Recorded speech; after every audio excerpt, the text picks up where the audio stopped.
வணக்கம் மக்களே, வணக்கம். என்னடா தம்ப்நெயில பார்த்து பயந்துட்டிங்களா? 18+ அடல்ட்டுன்னு. இது செக்ஸை பற்றின காணொலி இல்லை, ஆனால் செக்ஸுக்கு சம்மந்தமான காண்டம் பிஸ்னஸை பற்றின கம்பெனி. காண்டம் இப்போ எல்லா கடைகளிலும் எல்லா மெடிக்கல் ஷாப்லேயும் இருக்குது. இன்றைக்கி எல்லாரும், பெண்கள் ஆண்கள் எல்லாரும் விருப்பப்பட்டு அவங்கவுங்க வாங்குகிறாங்க. அது ஒரு பொருள். அது ஒரு பொருளாக, அது ஒரு பிஸ்னஸாக இந்த காணொலியில் பார்த்துடலாம். இந்த காண்டம் பிஸ்னஸ் சொன்னல நடத்துகிற கம்பெனி, அந்த கம்பெனியோட பேரை சொல்கிறதுக்கு பல பேர்த்துக்கு வெக்கம். ஆனால் இப்போ நம்ம போர்ட்ஃபோலியோவில் இந்த பங்கு இல்லையேன்னு சொல்லி பல பேர்த்துக்கு வைக்கும். அதாவது இதெல்லாம் மிஸ் பண்ணது, இப்படி ஒரு மல்டிபேக்கரை நம்ம மிஸ் பண்ணிட்டோமேன்னு சொல்லி பல பேர் வெக்கத்தில் இருக்கிறாங்க. ஓகே, அப்போ இப்படி ஒரு நிறுவனம் இந்தியாவில் இயங்குது. அது உலகத்தில் இருக்க எல்லா நாடுகளுக்கும் எக்ஸ்போர்ட் பண்ணுறதுல மிகப்பெரிய ஜாம்பவானாக இருக்குது. இது இந்தியாவில் லிஸ்டட் கம்பெனி, ஸ்டாக் மார்க்கெட்டில் இருக்க நிறுவனம். அதோட கதையை நீங்கள் கேட்டிங்கன்னு வச்சுங்களேன். நாசிக்குங்கிற சின்ன இடத்துல சின்ன பிளான்ட் போட்ட கம்பெனி, இப்படிலாம் இவெல்லாம் பெருசாக வளருவானான்னு யாருமே எதிர்பார்க்காத நிறுவனம். கவர்மெண்ட்டே நினச்சிருக்காது இப்படி ஒரு நிறுவனம் வருமானு. அப்படிப்பட்ட ஒரு நிறுவனம் ஒரு மாஸ்டர் ஸ்ட்ரோக் ஒன்று பண்ணாங்க. இதுவரை உலகத்தில் யாருமே சிந்திக்காத ஒரு மாஸ்டர் ஸ்ட்ரோக். அது பண்ணதுக்கப்புறம் இந்த நிறுவனம் பன்மடங்காக வளர்ச்சி.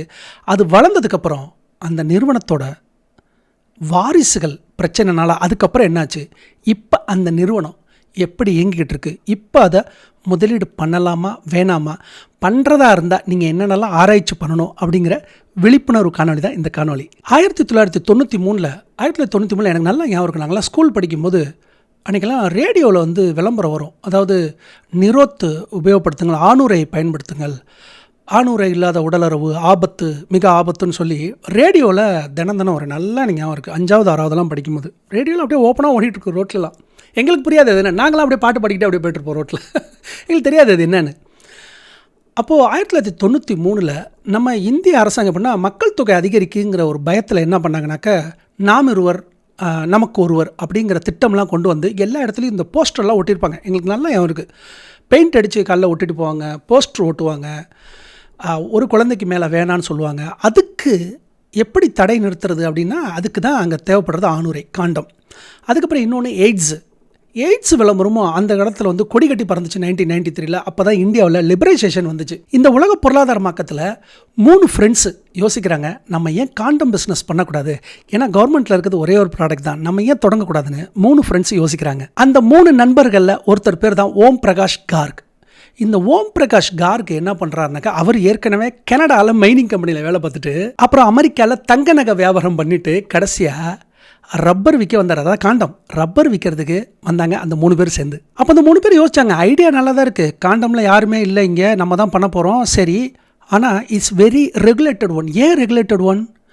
அந்த ப்ராடக்டை பயன்படுத்தும் போது அதில் கிராக்கோ அல்லது லீக்கோ அல்லது டேமேஜோ ஏதாவது ஒன்று இருந்தால் அது பல விஐபிகளை பாதிக்கும். ஏன்னா அதை பயன்படுத்துறது யார்? சில அரசியல்வாதிகள் பயன்படுத்துவாங்க, விஐபிகள் பயன்படுத்துவாங்க, பெரிய பெரிய முதலாளிகள் பயன்படுத்துவாங்க. தவறாக அது வேலை செய்யாமல் போச்சுன்னா மிகப்பெரிய நட்டை ஏற்படும் அந்த நிறுவனத்துக்கு.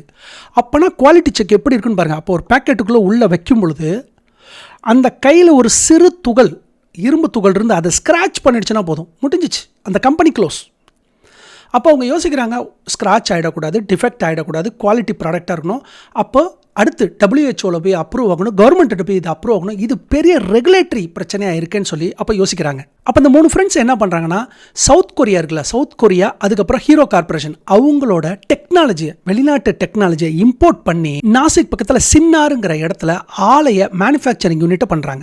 1995 இது பிஎஸ்சியில் லிஸ்டடாக வந்துச்சு. இந்த கம்பெனி பேர் குப்பின், அதாவது காதல் கடவுள். இதுக்கு தேவையான ரா மெட்டீரியலுக்கு சார் நமக்கு தெரிஞ்ச சாமான்கள் தான், அதாவது ரப்பர் ப்ராடக்ட்ஸ் தான், நேச்சுரல் லேட்டெக்ஸு, சல்ஃபரு, ஜிங்க்கு, இதுதான் அதனுடைய மூலப்பொருட்கள், அதாவது ரா மெட்டீரியல்ஸ். ஆனால் அவங்க நினச்சாங்க பெருசாக போகணும், ஆனால் பெருசாக போகல.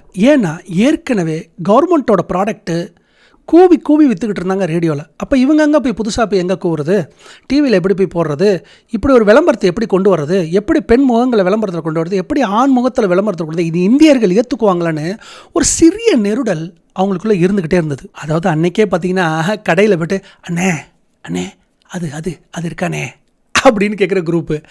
இதில் எங்கே விளம்பரம் பண்ணுறது? ஏன்னா கூச்ச சுபாவம். இந்த கூச்ச சுபாவத்தை முறியடித்து அவன் ஆள் மனசில் போய் இதுவும் ஒரு சாதாரண பொருள் தான் அந்த விற்பனை மென்டாலிட்டிகளை எப்படி கொண்டு போக முடியும்? அப்போ அவங்க யோசிக்கிறாங்க, இப்போ என்ன பண்ணலான்னு யோசிக்கிறாங்க. ஒரு கட்டத்தில் சொல்லப்படும்னா கம்பெனி திணறிடுச்சு. ஏன்னா எல்லாம் இருந்து வெளிநாட்டிலேருந்து இறக்குமதி பண்ண டெக்னாலஜி எல்லாம் வச்சுருந்தும் கூட ப்ரொடக்ஷனை ஸ்டார்ட் பண்ணியும் கூட அவங்களால விளம்பரப்படுத்த முடியல. அப்போ தான் 2007 ஓம் பிரகாஷ் கார்கு ஒரு பிளான் ஒன்று பண்ணுறாரு. இப்போ தான் அந்த கேமே ஸ்டார்ட்டு. அதாவது உலகத்தில் எந்த நிறுவனமும் ஃபீமேல் காண்டமை இதுவரை ப்ரொடக்ஷன் பண்ணதே இல்லை.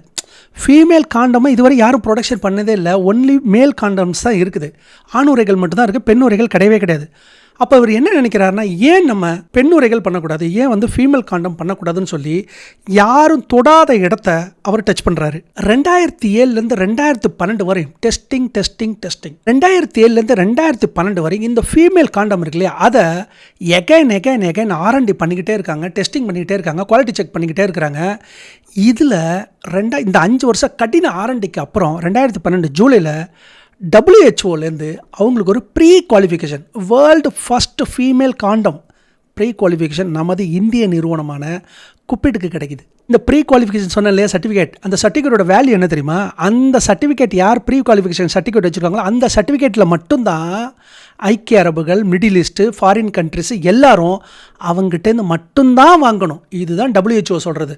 அப்போ பாருங்கள், ப்ரீ குவாலிஃபிகேஷன் கிடச்ச உடனே இவங்களுக்கு வேர்ல்டு வைடு எல்லா கண்ட்ரிலேருந்தும் ஆர்டர் வர ஆரம்பிச்சிச்சு. இதில் தான் நீங்கள் ஓம் பிரகாஷ் கார்கோட மாஸ்டர் ஸ்ட்ரோக்கை பார்க்கணும்.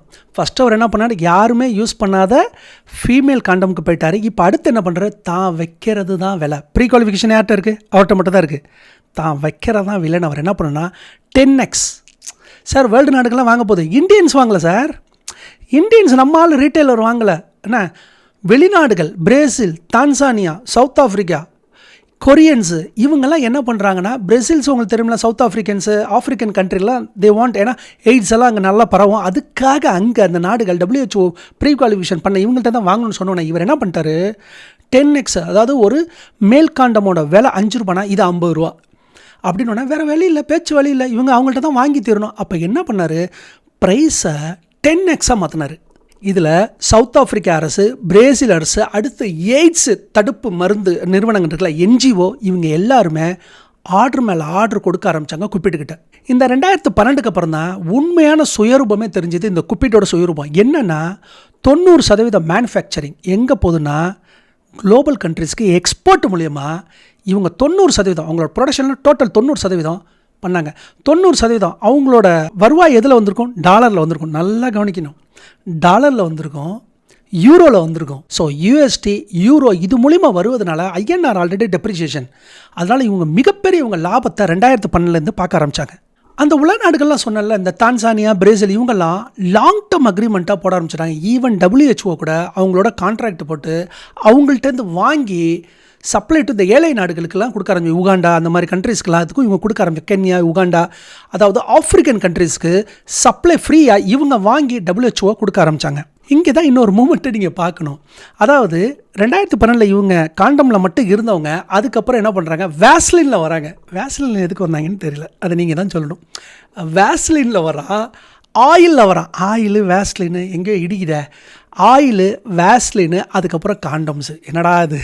அப்போ பாருங்கள், ஹேர் ஆயிலு வேக்சினு இதுலேருந்து கொண்டாந்து சேஷை இப்போது டியூட்ரண்ட் வரை வந்துருச்சு. பாருங்கள், டியூட்ரண்ட் வரை வந்துருச்சு. இப்போ ஸ்லைட்டாக இது FMCG கம்பெனியாக மாறுவதற்கு முயற்சிக்கிட்டு இருக்கு. முயற்சிலாம் இல்லை, FMCGயாக மாறுது. 20% இப்போ FMCGயாக மாறி காண்டம்லேருந்து இன்னும் கொஞ்சம் எக்ஸ்பென்சிஜ் ஆகிடுச்சு. இப்போது சவுதி அரேபியாவில் ஃபஸ்ட்டு பிளான்ட்டு, மேனுஃபேக்சரிங் பிளான்ட் அங்கே போடுறதுக்கு வந்துடுச்சு. அடுத்து UAEயில் சப்சிடரியாக அதுக்கு ஒரு இன்வெஸ்ட்மெண்ட் கம்பெனி அங்கே UAEயில் போட்டாச்சு. 2018 அந்த சினார் பிளான்ட் இருக்குல்ல, அது 40% ப்ரொடக்ஷன் இன்க்ரீஸ் பண்ணிட்டாங்க. அதாவது மிஷின்ஸ் அதெல்லாம் எக்ஸ்பேண்ட் பண்ணி அந்த பிளான்ட்டை எக்ஸ்பேண்ட் பண்ணி 2018 கிட்டத்தட்ட 40% ப்ரொடக்ஷன் இன்க்ரீஸ் பண்ணாங்க. இன்னொன்று பற்றி சொல்லணும்னா, அந்த நிறுவனம் அப்போவே டெட் ஃப்ரீ கம்பெனி. ஒரு நிறுவனம் 8% வருஷத்துக்கு வளரக்கூடிய CAGR, இந்த நிறுவனம் 11% CAGRல வளர்ச்சி கண்டுகொண்டே வந்தது. அப்படின்னா நார்த் இந்தியாவில் நிறைய பேர் இந்த நிறுவனத்தை 5 ரூபாய்க்கும் 10 ரூபாய்க்கும் வாங்கி வெக்கப்படுற அந்த கம்பெனியை, பெருமைப்படுற கம்பெனியாக அவங்க போர்ட்ஃபோலியோவில் எல்லோரும் வச்சாங்க. ஆனால் நம்ம தமிழர்கள் அதை பற்றி எதுவுமே தெரியாமல் இருந்தோம். அதுக்கப்புறம் இந்த 2016 தான் ஒரு விஷயமே இருக்குது. அதாவது உலகத்துக்கே ஃபேமிலி பிளானிங் பண்ணுறதுக்கு ப்ராடக்ட்டை தயாரித்த இந்த ஓம் பிரகாஷ் கார்கு அவரோட பிளானிங்கை பற்றி அவர் யோசிக்கவே இல்லை. என்னென்னா வாரிசு பிரச்சனை. என்னென்னா ஆண்டவன் எல்லாத்துக்கும் வந்து ஃபேமிலி பிளானிங் பண்ண வச்சா அவங்களுக்கு இவருக்கு என்ன பண்ணுறாரு, ஃபேமிலி சக்ஸஷன் பிளான் இல்லாமலே போச்சு. அதாவது வாரிசே கிடையாதுங்க. இவருக்கு வயசு 73. 2016 இவரோட வயசு 73. இவர் இந்த நிறுவனத்தை யார்கிட்ட கொடுத்துட்டு போகிறதுன்னு சொல்லி யோசிக்க ஆரம்பித்தார்.